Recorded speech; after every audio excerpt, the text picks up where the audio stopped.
Georgia football fans, you know the season's not over despite the disappointment at home against South Carolina. Win out, get the job done, and make amends for what happened there between the hedges. We got Palmer Toms on the line from Dogs 247 Sports to break down the Dogs. Palmer, how you doing today? I'm doing pretty well, Mark. Thanks for having me on. Oh, we always appreciate the conversation. Georgia's front and center. We got to keep track of the Dogs despite the loss. So I'm going to open it up just to basically say I had the game on the radar.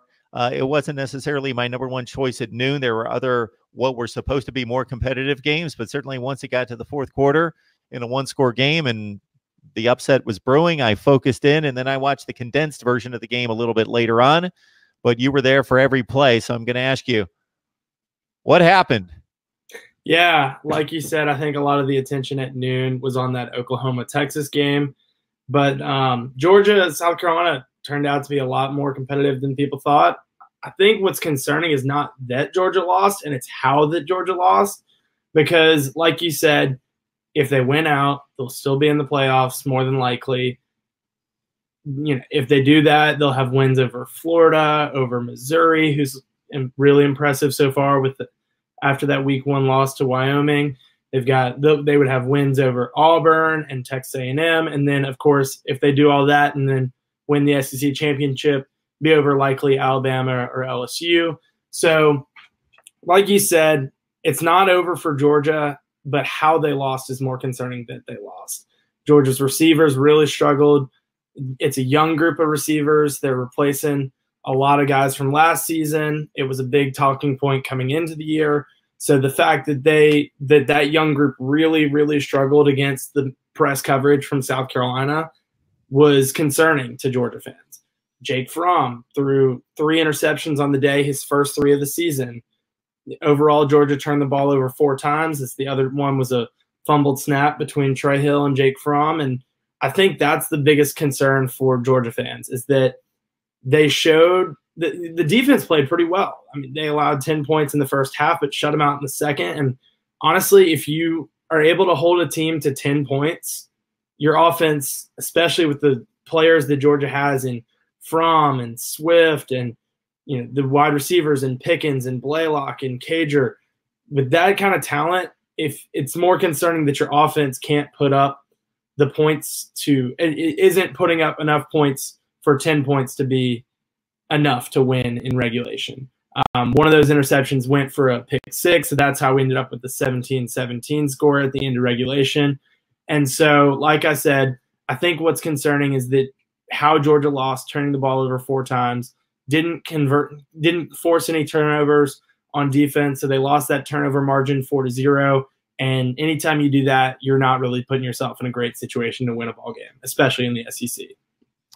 As I saw the 3 interceptions from Fromm, yeah, he threw the one off his back foot. He was getting a pass rusher right in his face who whipped your right guard or tackle, and he thought he could make a throw that was a ridiculously long throw off his back foot. Israel Mukwamu obviously went to the house, and he was the player of the game with 3 picks. So that was the one that I blame on Fromm. The Tyler Simmons play, bam, he threw it. It would have hit him right between the eyes with a football, and obviously he was looking upfield before for the overtime interception. That didn't really cost them because of the missed field goals, but they could have scored there, so maybe the game's over. And then the other interception, I think, was that was Matt Landers. I couldn't figure out who was supposed to go where. I usually blame those on the wide receiver. The quarterback usually knows what he's looking at, but at the same time, there was a curl in versus a curl out, and Fromm was going outside, and he cut inside, and so there was a miscommunication there. But certainly the one was on Fromm. Who knows about the other one? And then you had the wide receiver drop in overtime. And I think that's what's add the fact that 3 interceptions from Fromm. I think that's what's so concerning is that they had those mistakes from the Georgia receivers, the drops, the possibly running the wrong route, and just the fact that they really, really struggled against the press coverage of South Carolina's secondary. Just the fact they weren't able to get open. They'll play great secondaries later this season, but with Florida, they've got a good one. And then, down the line, if they were to make it to the SEC championship, play in Alabama or in LSU, those are both obviously talented secondaries. And so I think what's concerning to Georgia fans is looking at the opponent coming in at 2-3, unranked. South Carolina isn't what Alabama or LSU or Florida or several other teams that Georgia is going to see. They weren't the same team as those. And so when you really struggle against a team like South Carolina, it's concerning to think about what you would do, what you might do down the road against some of those more talented, high-caliber teams. And while the defense didn't give up big plays, for the most part, Brian Edwards obviously had the first touchdown of the game in which he whipped the corner, and then the safety didn't get over LeCount in time. And I'm trying to think who the cornerback was. But anyway, yeah, the defense acquitted itself extremely well. Just the 10 points given up in the one long touchdown to Brian Edwards. Kirby Smart did make the comment after the game that the defense needs to make more disruptive plays. No turnovers caused on defense. That was something we talked to you about and others in the offseason, that this defense is extremely talented, didn't have disruptive plays in the backfield, sacks, tackles for loss last year. And then in this particular game, the letdown was that they held, but they didn't make those kind of game-changing plays on the defensive side. Right. And Georgia was actually putting up good numbers in their havoc rates. Again, havoc was one of the big conversations in the offseason. They were putting up good numbers early in the season, but it was coming against Vanderbilt, who lost to UNLV on Saturday, has just one win this season. Came against Murray State, Arkansas State. Since those first three games, they've really struggled to put up havoc rate and big, plays on defense. Obviously had the forced fumble and return for a touchdown against Tennessee last week, but didn't, like you said, they didn't really force anything Saturday against South Carolina. They kind of played bend but don't break. They did their job keeping South Carolina out of the end zone, keeping those points off the scoreboard, but they didn't necessarily do anything that gave Georgia the ball, in South Carolina territory, or, making a play where they might put up points themselves. I mean, we saw this, one of the biggest deciding factors in that game was that interception return for South Carolina. South Carolina put up the points on the board with their defense. Georgia's defense didn't really do anything. And I'm not putting this game on that Georgia defense because, again, they held them to 10 points. It's about all you can ask them to do, but they didn't necessarily make a play that was going to put the team in a better situation. We got Palmer Thomas on the line from Dogs 247 Sports. I encourage you to jump over there to check out Georgia football coverage. And of course, we get you set for Week 8 here at Mark Rogers TV, the voice of college football, with all the big matchups, including Georgia between the hedges taking on Kentucky. Of course, this was the matchup that generally decided the SEC Eastern Division, along with the Florida game. Last year, Georgia went to Kentucky, took care of business, fairly close game for about a half, and then the Bulldogs put the foot down. And that Kentucky team was certainly the best we've seen in 40 years in Lexington. We expected the drop-off with all the NFL talent lost on defense, and Benny Snell and so forth. Terry Wilson lost earlier in the season. This Kentucky team is just trying to do whatever they can, I think, Palmer, to become bowl eligible, salvage the season.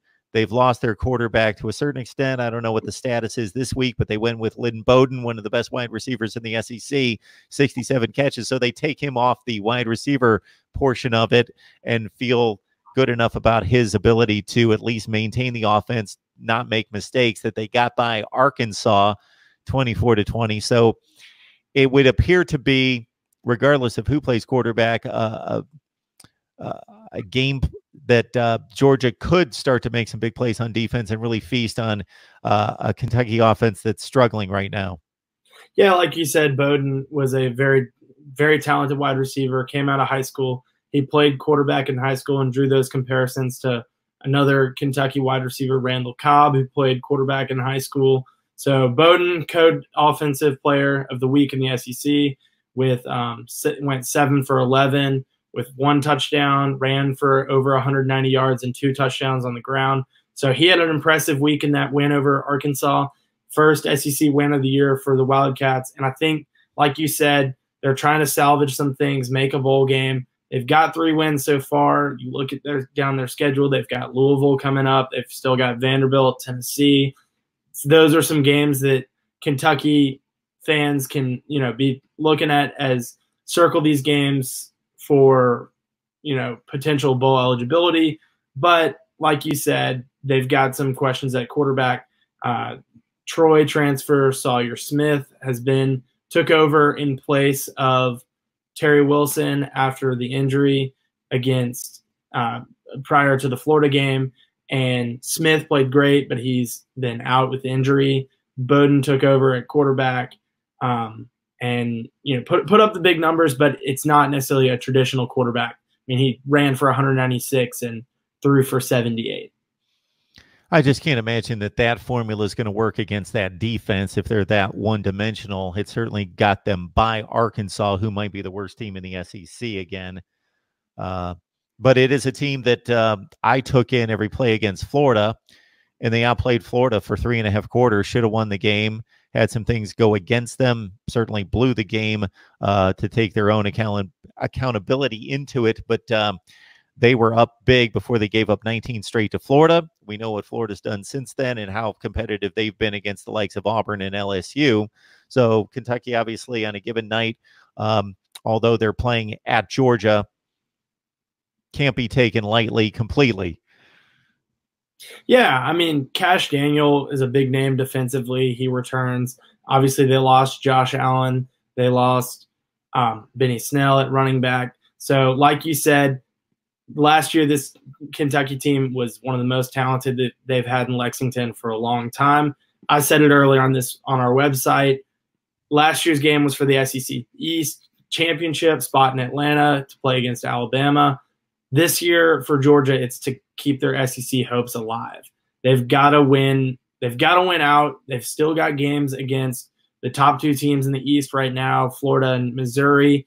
Those 2 teams are atop the standings there. Missouri, with their pending NCAA, they put in a request to have their postseason eligibility reviewed. So as it stands now, they wouldn't be eligible to play in that SEC championship and represent the East.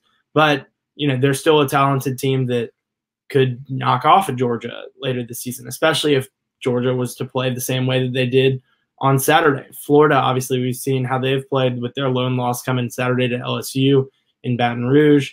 I mean, it's no cakewalk in the SEC East, and with the 2 games against the West still to be played against Auburn and Texas A&M, Georgia has a really tough schedule, and they desperately need to get back on track with this win over Kentucky on Saturday to hopefully, for their sake, to prevail them towards bigger and better things, playing for an SEC championship and a spot in the college football playoffs.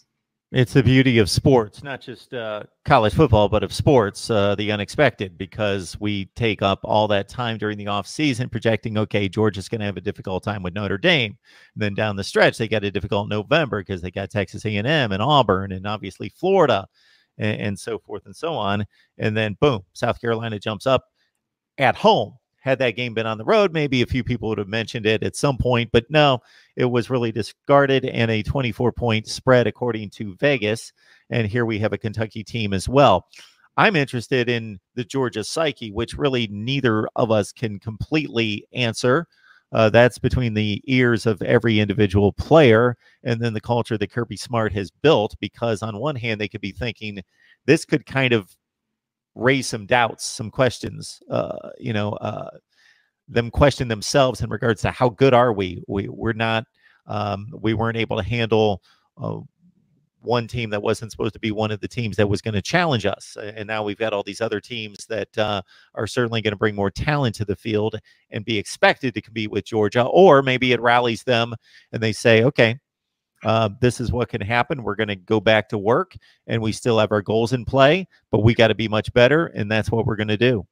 Yeah, we talked to the players yesterday, talked to DeAndre Swift most notably, and like you said, they were kind of in the latter opinion that, hey, all of our goals are still in front of us. We've dealt with this before. Each of the past 2 seasons, Georgia lost a regular season game. Granted, those were a little bit different, coming against an SEC West opponent. Both those games were on the road, at Auburn in 2017 and at LSU last year. But again, both those, both the 2017 and 2018 teams lost a game in the regular season, had to recover from that, pick up the pieces and put it back together, play football the next week, figure out some things, change some things up, and finish the season well enough to get to Atlanta. And 2017, they won that game, ended up in the college football playoffs, won the Rose Bowl, had their, infamous appearance in the national championship that didn't go Georgia's way. Last year in 2018, they had a great shot to be in the college football playoff, likely would have won if they hadn't blown a second half lead against Alabama. And so, you see how they've done it in the past. And I think that's kind of the thought with this team right now is that, hey, we've done this before. We've been in this situation. All of our goals are still in front of us, and we just got to put it together, make some changes, and go play football over these next, several weeks until and see how it all plays out. Georgia, Kentucky on Saturday. Between the Hedges, Palmer Thomas on the line from Dogs 247 Sports. This is Mark Rogers TV, the voice of college football. If you like what we do each and every day, which is break down college football like nobody else across the map, please like, comment, share the videos, and subscribe. Palmer, we appreciate you stopping by. Enjoy the game. Absolutely. Thanks, Mark.